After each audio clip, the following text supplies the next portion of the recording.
Hello and welcome to Cemetery Stories, Capital Connections Edition.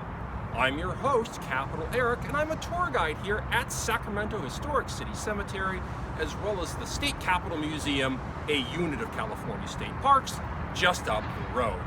And today I'd like to tell you an account of one of our permanent residents here at the cemetery, someone who is connected in life or in death with the State Capitol. Let's go!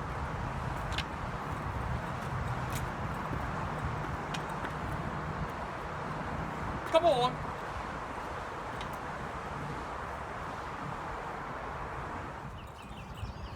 Today's cemetery story is broken into three parts.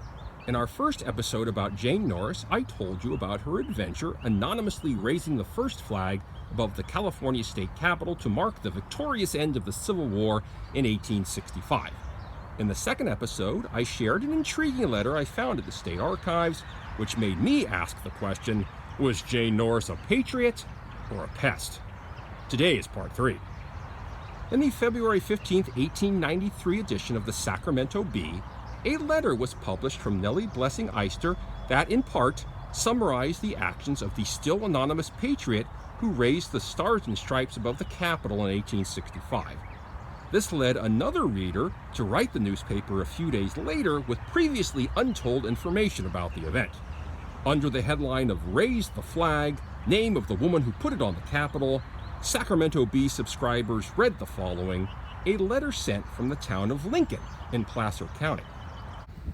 I would say to Nellie Blessing Eister that it is true that a lady placed a flag upon the unfinished walls of the State Capitol on April 11, 1865. I am well acquainted with her. At that time, she lived in what is now the Capitol Park, L&M Streets, 12th and 13th. Her husband is a well-known brick mason who worked on the State Capitol 10 years off and on. She resides at a place which we call Norristown, Sacramento City. She is now visiting at Lincoln, where her husband is engaged in the Gladding and McBean pottery. Mrs. Amos Norris is the name of the old lady. Like the note found with the American flag at the top of the Capitol in 1865, this letter was not signed either. Was it Jane Norris finally fessing up? Doing it anonymously was her style. Or was it a relative or well-acquainted friend? Even if Jane was not the author, she surely must have seen the letter, having lived for another 6 years, dying in 1899. Even her husband Amos, who predeceased his wife by 1 year, had a chance to learn about it, if he didn't already know. The letter might have been a source of embarrassment for the former Capitol construction worker. Whoever wrote it, and whether or not Jane or Amos Norris ever saw it, remember that it was published in 1893.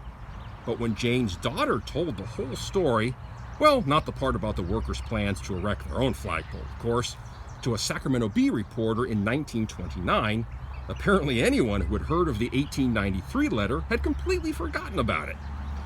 Was it mentioned in the short account of Jane's funeral in 1899?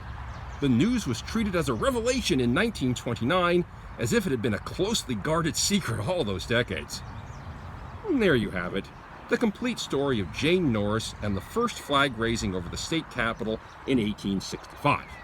The complete story, that is, until I find more to tell.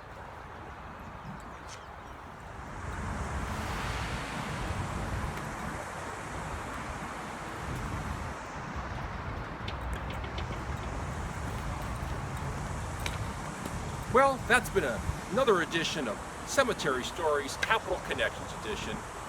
I'm your host, Capital Eric. It's been my pleasure telling you a little bit about the cemetery and the State Capitol. Now, unfortunately, for the duration, the California State Capitol, a unit of California State Parks, is closed to the public, but the cemetery remains open for a stroll and some quiet contemplation.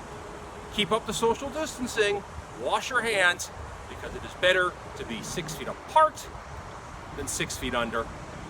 Hope you enjoyed this episode. Goodbye.